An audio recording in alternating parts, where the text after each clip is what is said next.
Where's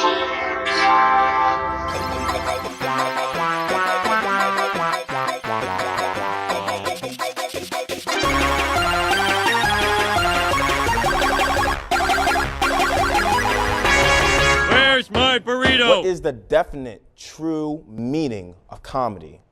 Comedy can come in many forms.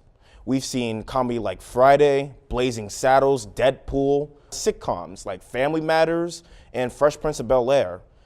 Comedy has been around since the very beginning. It's been around since the very beginning, and comedy is one of the greatest genres of film, TV, of anything. I've seen stand-up comedy like with Chris Tucker and even Kevin Hart. Bernie Mac was my favorite stand-up. He was hilarious. But what about cartoons? Yes, cartoons were some of the funniest type of comedy ever, especially cartoon violence. That was hilarious. Now take one single word out of what I just said, and what does that mean to you? Exactly, The Simpsons. The Simpsons have been here ever since day one. Classic, totally classic. It was first introduced in 1989, but wasn't officially broadcast until 1990. Homer Simpson, Marge Simpson, Lisa Simpson, the psychotic baby Simpson. The show was hilarious. The Simpsons have been here for 26 seasons, making it longer than Family Guy, The Cleveland Show, and including its newest one, Rick and Morty. The Simpsons were phenomenal. They were funny, they were entertaining, they were heartwarming. There was even a Simpsons movie that came out in the 2000s, and it was great. Everybody loved it. But what about video games? The Simpsons have been in a lot of video games, haven't they? About 15 video games total. Wow, that's a lot. This is the NES game right here. The very first Simpsons game. The very first Simpsons game called Bart versus the Space Mutants. This was the very first game aside from Bart versus the world. It starts off Bart, and basically you're going around fighting aliens and saving the whole wide world. Yeah, very original, right? Well, actually, the game was very fun, very entertaining, and it was very hard. But nowadays, has it aged well? Probably not. I do remember playing this game my freshman year of college, and it was just, it was annoying, and at the same time, it was hard. But yeah, the game didn't age well. This is Bart versus the Space Mutants on NES. Alright, here we go. Bart versus the Space Mutants. First thing first, if you open up the title screen, you realize that it actually looks like the Simpsons episode. You actually see an alien go right from the side of the window. It's actually pretty cool. It's kind of funny too because it resembles the actual opening of the Simpsons episode. And the Simpsons opening theme song is also in the mix, which is actually pretty cool. I like that a lot. It's a good 8-bit rendition, and it's actually done pretty well. Then the game starts out. Here's the plot. There are aliens that are starting to come down to Earth and gonna take over the world. Bart realizes this and decides to stop them. He sneaks into the alien ship and realizes that the aliens are trying to collect all purple objects. Out of all the colors, why purple? And it's not like it's an optional thing either. The game constantly forces you to get purple objects. Out of everything in the whole wide world, it'll make you get purple object. It could be a purple colored ball, it could be a purple colored hat, it could be a police officer wearing a purple suit. Anything that is purple you have to destroy. And I mean destroy. I don't know why the creators of the game makes you get purple colored objects. The strangest part is you actually see some of the objects being put in a trash-like bin that's being set on fire. I assume that's what's going on because they're making you get these purple colored objects and then the aliens are destroying them in another cutscene. So I have no clue why the game is making you get purple objects. Why purple colored objects? Like seriously, out of all the colors of the rainbow, red, yellow, blue, green, why purple? I mean, it's not like the game is like mandatory making you get purple. It's like saying, hey, you have to get like you really have to get purple. So that could mean only one of two things. Either one, purple was a very popular color back then, or two, the creator of the game really hated purple. I mean, just absolutely despised purple. Well, is my theory going to be answered? Probably not, but it was a good theory to think about. But let's continue on. I'm sure we'll find something later. Well, other than that, you start the game and it's a basic side-scroller. The graphics look nice and colorful. It actually resembles a Simpsons episode, and the music's there, for the most part. And we have our first problem of the game. Why is the Simpsons theme song being played constantly like it's in a loop? Why? They couldn't come up with any other songs? There's multiple songs from the Simpsons episodes that they could have used in an 8-bit rendition. Either A, it was the only song that they could copyright, or B, it was the only song they could do right. Goodness gracious.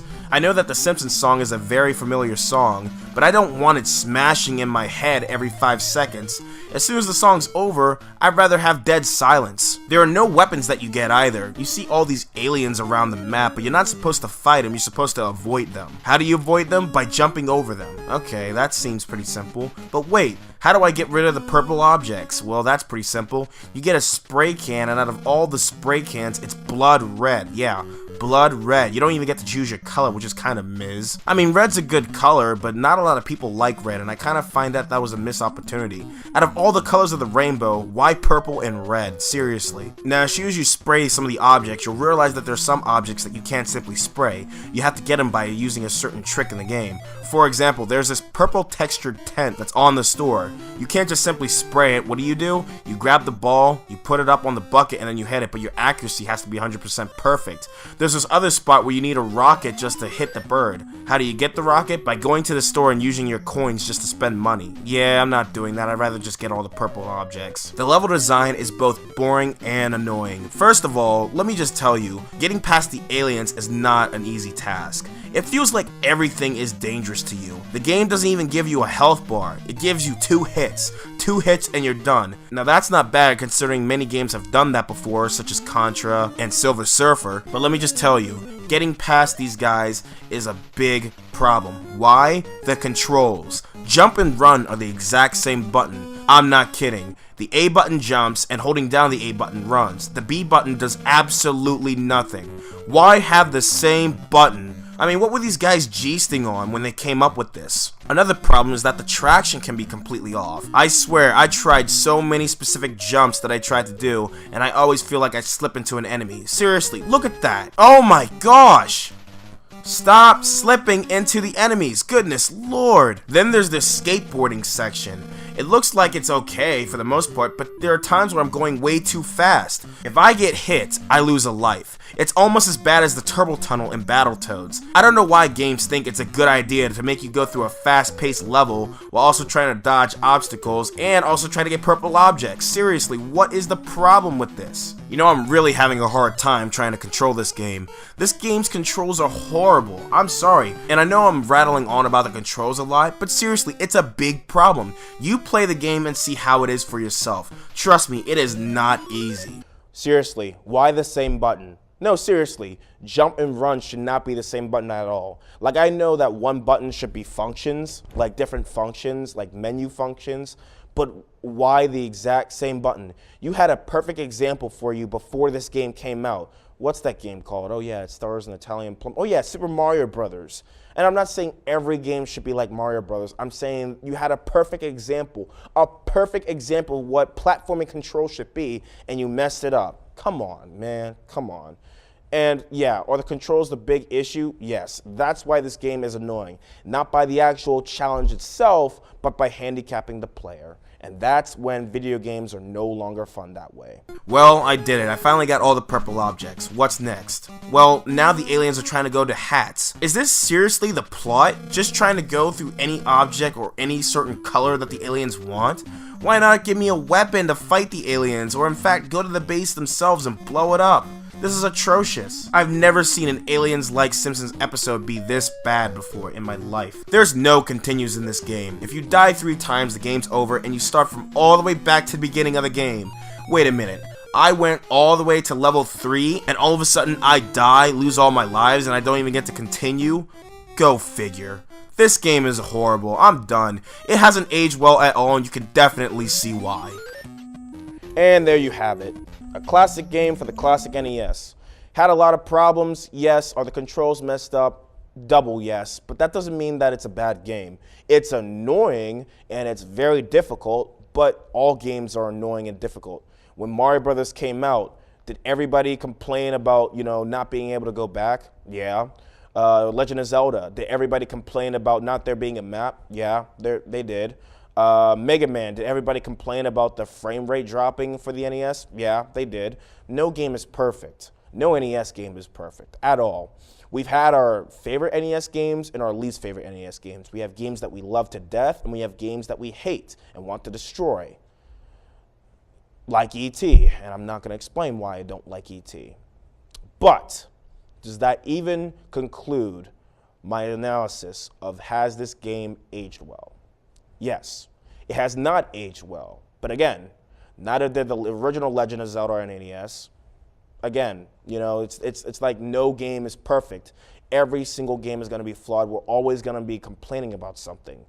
But it's up to the creators of the games to take our conversations and our critiques and improve them for next games. And is Bart versus the world any better? Next time. Definitely next time. I'm Donnie Bryan. I'll see you next time on Historics. And can somebody give me a burrito? Can someone give me a burrito? Okay, well, I'm going to go get a burrito. I'll see you next time. Peace. Game on.